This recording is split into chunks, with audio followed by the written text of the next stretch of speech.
Hello guys, dito na naman po tayo sa ating daily cook at tayo po ay magluluto ng scrambled egg with potato.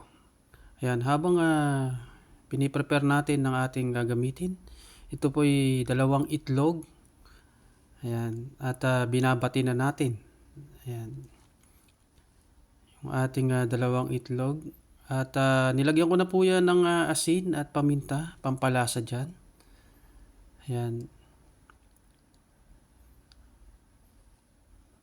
Ating mix ang ating 2 eggs. Ayan.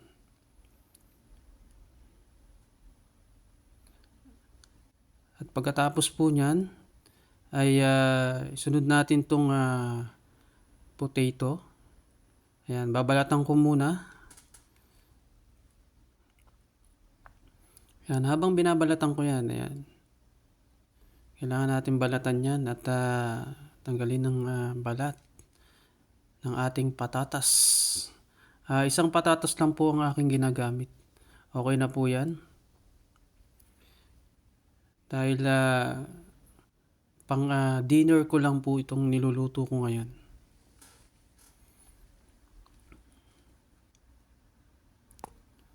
Ayan, balat ng balat. Ayan, tanggalan natin ng balat ng ating patatas. Ayan, sa mga hindi pa po nakakaalam sa lutong ito ay dito lang po yan nagaganap sa mga OFW na pangmadali ang pagkain. Ayan, lalagyan po namin ng iba-ibang mga recipe ang pagluluto.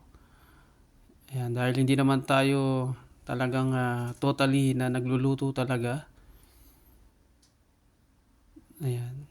At pagkatapos nating balatan po ang ating patatas, ayan, hiniwa-hiwa po. Ayan, hiwa-hiwain.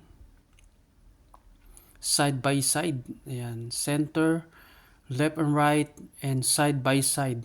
Ayan. Ayan. Paliliitan lang po natin to. Ayan, para mas madaling maluto.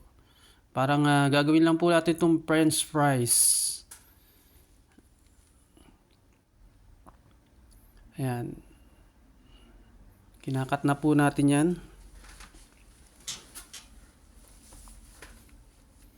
Ng isang mahaba at hahatiin sa gitna. Ayan.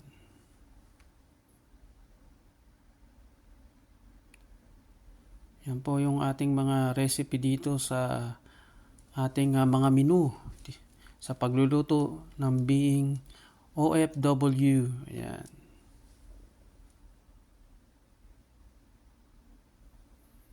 Okay, natapos na natin ang ating paghiwa sa ating patatas. At ngayon nilagay ko na po yan sa mainit at kumukulong mantika. Ayan, yung ating patatas.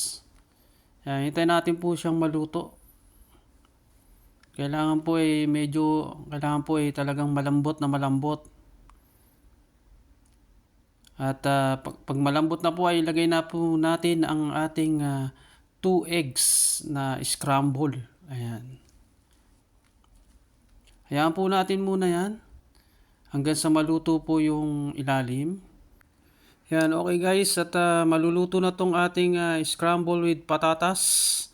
Ayan, see you na lang po sa susunod nating daily cook.